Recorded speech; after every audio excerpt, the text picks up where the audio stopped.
Assalamualaikum warahmatullahi wabarakatuh. Kami dari kelompok 3 akan mempresentasikan materi mengenai menggunakan riset dalam manajemen strategi. Sebelum itu, alangkah lebih baiknya kalau kami memperkenalkan diri kami terlebih dahulu.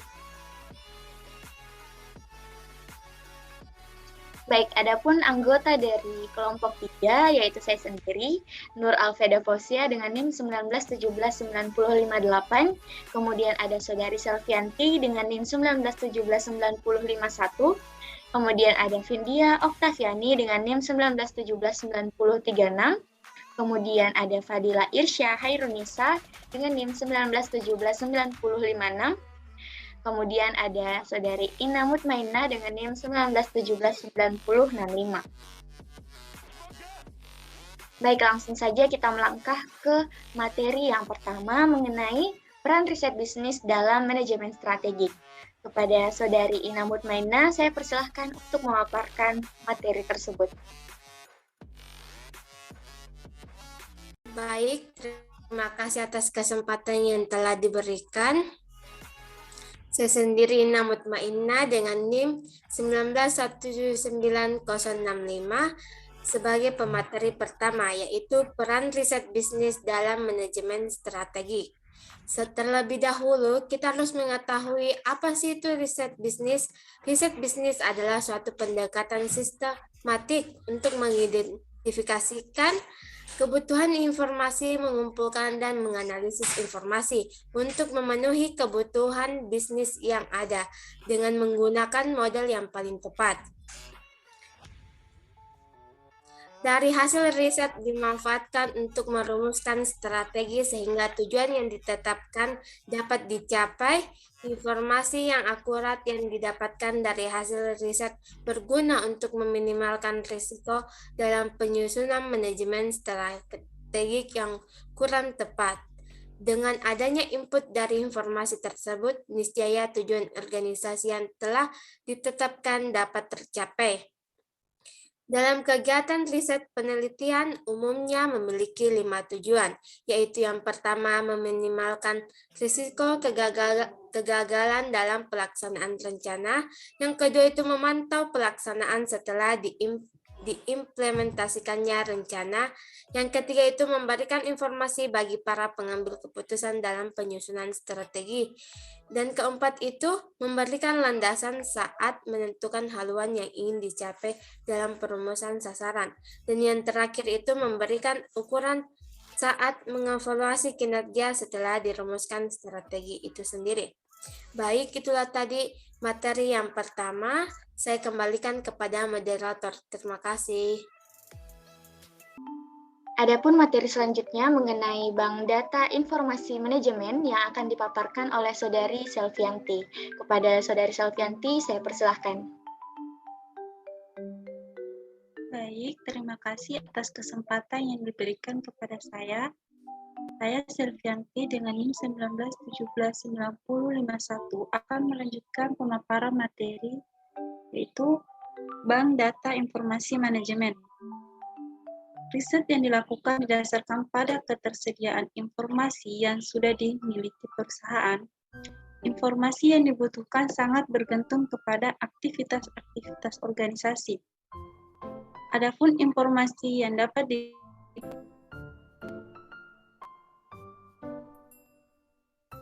Satu, analisis dan pengukuran potensi permintaan pasar. Kedua, peramalan untuk jangka menengah hingga panjang. Ketiga, identifikasi dan penggambaran segmen dan target pasar.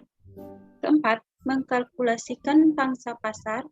Kelima, menafsirkan tingkat kepuasan. Keenam, mengestimasikan posisi atau penetapan di pasar. Dan terakhir, penataan lingkungan bisnis.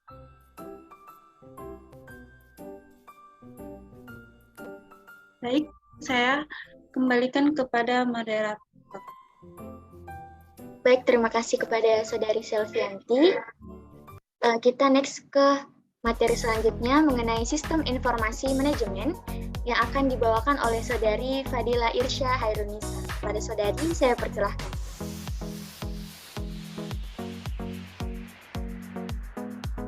Baiklah, terima kasih atas kesempatan yang diberikan. Perkenalkan, saya Fadila Irsya dengan NIM 1917905. Saya akan melanjutkan pemaparan submateri tentang sistem informasi manajemen.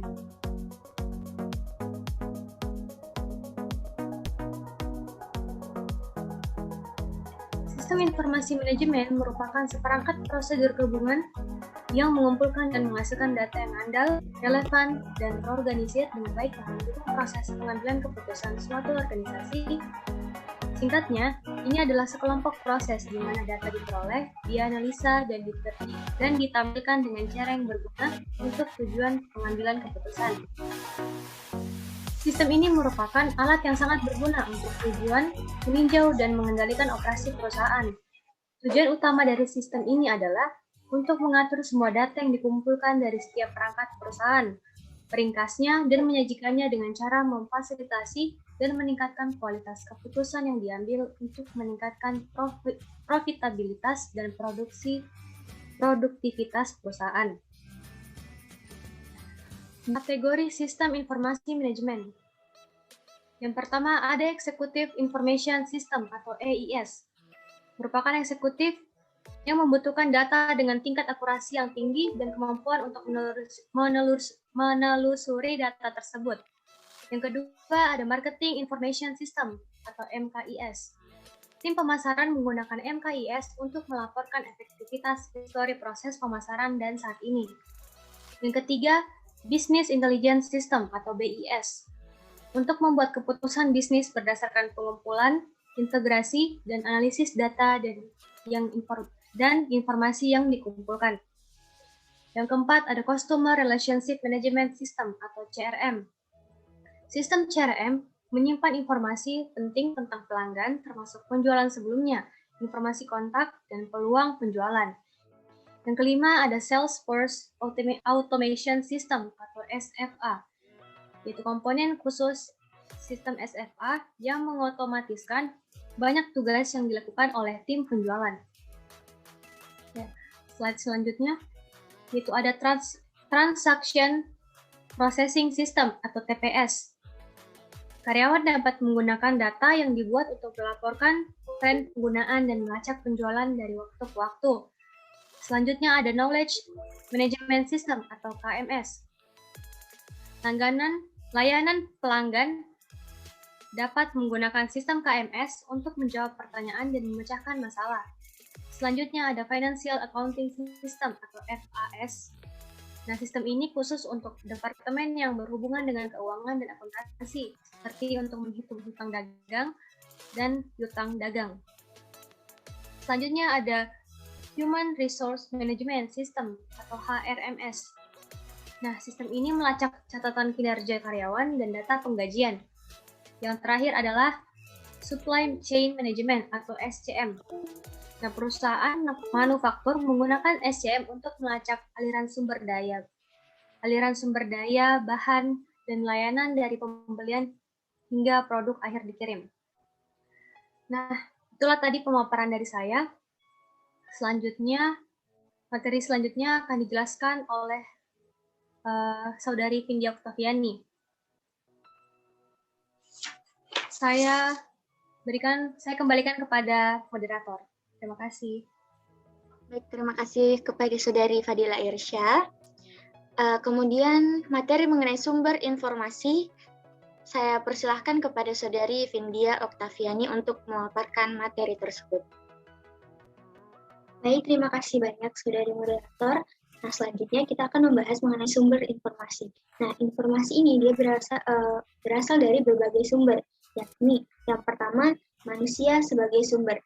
Nah, kehadiran jaringan informasi luar negeri dalam bentuk perusahaan jasa menjadi kekuatan utama perusahaan global, distributor, konsumen pelanggan, pemasok, dan pejabat pemerintah juga merupakan sumber informasi yang penting.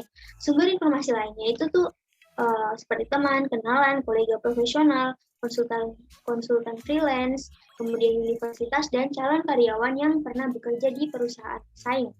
Nah, 3/4 informasi yang dibutuhkan oleh manusia itu diperoleh melalui percakapan langsung, karena hal ini disebabkan oleh salah satunya adanya informasi yang dianggap terlalu sensitif untuk dituliskan sehingga hanya disebarluaskan melalui lisan. Nah, kemudian yang kedua ada sumber-sumber yang berasal dari dokumenter. Nah, perubahan yang berlangsung cepat akhir-akhir ini itu sangat berpengaruh terhadap ketersediaan informasi. Perubahan yang paling terlihat nyata adalah maraknya film dokumenter. Ini menimbulkan masalah yang disebut dengan ledakan info. Kemudian yang selanjutnya ada sumber-sumber persepsi. Nah, di sumber-sumber persepsi ini terdapat 3 tipe persepsi langsung. Yang pertama ada informasi yang dengan mudah tersedia dari sumber-sumber lain, tapi masih memerlukan sensor persepsi dari fenomena aktual untuk memasukkan info ke pikiran responden. Kemudian tipe yang kedua itu ialah informasi yang tersedia dalam bentuk tulisan. Dan informasi yang ketiga adalah informasi yang didapat seseorang melalui pengamatannya secara langsung atau observasi. Nah, sumber-sumber persepsi ini terbagi lagi menjadi 2. Yang pertama yaitu persepsi dengan media. Medium itu merupakan saluran lewat mana informasi ini disalurkan. Setiap sistem informasi manajemen berdasarkan 3 media utama, yaitu yang pertama suara manusia untuk menyalurkan kata-kata dan angka-angka, kemudian kata-kata dan angka-angka yang tercetak dalam tulisan, dan kemudian persepsi langsung yang melalui indera penglihatan, pendengaran, penciuman, perasa, dan juga sentuhan. Nah, yang kedua, persepsi dan media informasi global. Misalnya telepon, telex, faksmili itu merupakan media penting untuk mengirimkan informasi secara internasional. Nah, hasil penelitian menunjukkan bahwa 67% dari seluruh informasi internasional penting yang dibutuhkan oleh eksekutif internasional itu berasal dari sumber-sumber manusia dan 81%-nya informasi ini dikirim melalui suara. Nah, itulah materi mengenai sumber informasi. Selanjutnya saya kembalikan lagi kepada saudari moderator. Terima kasih. Baik, terima kasih saudari Vindia Oktaviani. Materi berikutnya mengenai riset bisnis yang akan dibawakan oleh saya sendiri. Nah, riset bisnis merupakan hal yang pertama kali yang harus kita lakukan sebelum melakukan ataupun memulai sebuah usaha. Dan riset bisnis adalah sebuah proses yang sistematis agar dapat meneliti berbagai aspek yang terkait dengan bisnis dan dapat dijadikan sebagai bahan pertimbangan dalam pemecahan masalah ataupun dalam pengambilan keputusan. Adapun 5 proses dari riset bisnis. Yang pertama yaitu pendefinisian masalah atau penetapan tujuan. Nah, hal ini perlulah dilakukan agar kita dapat memahami dengan baik tujuan yang ingin kita capai. Kemudian yang kedua yaitu pemeriksaan data sekunder, baik itu dari internal maupun eksternal. Nah, pemeriksaan data sekunder perlu kita lakukan sebelum melakukan pengumpulan data primer, karena agar tidak terjadi duplikasi dan juga pemborosan biaya itu tidak terjadi. Yang ketiga yaitu ada pengumpulan data primer. Nah, data primer merupakan data baru yang dikumpulkan untuk menanggapi ataupun memecahkan masalah tertentu atau informasi yang dibutuhkan. Yang keempat yaitu ada analisis data, di mana setelah data primer itu dikumpulkan, maka data perlu untuk dianalisis terlebih dahulu, karena tanpa adanya analisis yang cukup, maka para manajer tidak dapat mengambil keputusan. Yang terakhir yaitu rekomendasi dan implementasi penemuan. Nah, setelah kita melakukan penelitian, maka kita dapat memanfaatkan informasi tersebut untuk mendapatkan kesimpulan, bahkan membuat suatu peramalan untuk mengembangkan sebuah produk ataupun mengetahui risiko yang mungkin akan kita hadapi ke depannya. Dan setelah itu, barulah kita dapat melakukan implementasi. Baik, untuk materi terakhir yaitu materi mengenai appendix, saya persilahkan kepada saudari Selvianti untuk memaparkan. Baik, saya akan melanjutkan pemaparan materi, yaitu appendix.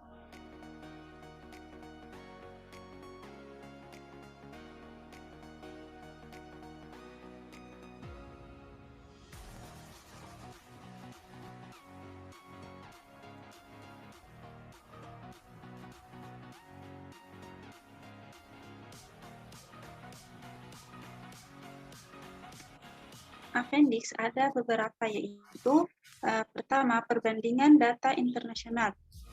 Statistik internasional bersubjek pada lebih dari angka normal keluhan-keluhan dan kualifikasi mengenai perbandingan. Kedua, keluhan di konsumen. Yang adalah dengan mengetahui memang dibutuhkan oleh konsumen. Tiga, mengenal lebih dekat konsumen.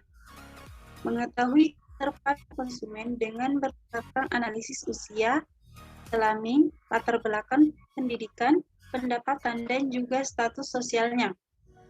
Hasil analisis tersebut bisa digunakan untuk memperkirakan potensi beli konsumen atas produk yang ditawarkan.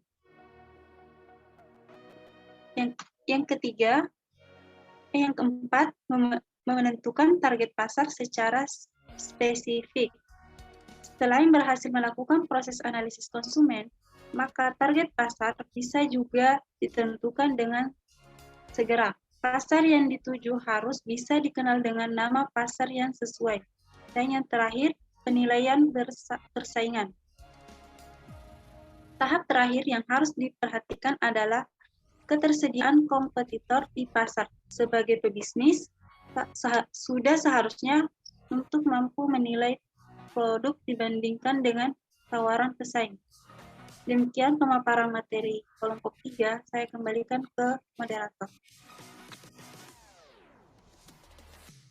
Baik, terima kasih kepada Saudari Selvianti. Terima kasih juga kepada teman-teman yang telah memaparkan materi dari kelompok 3. Dan terima kasih juga kepada teman-teman yang sudah menyaksikan video ini hingga selesai. Bagi teman-teman yang ingin mengajukan pertanyaan, kami persilahkan. Saya tutup presentasi ini dengan mengucap alhamdulillahirabbil alamin. Assalamualaikum warahmatullahi wabarakatuh.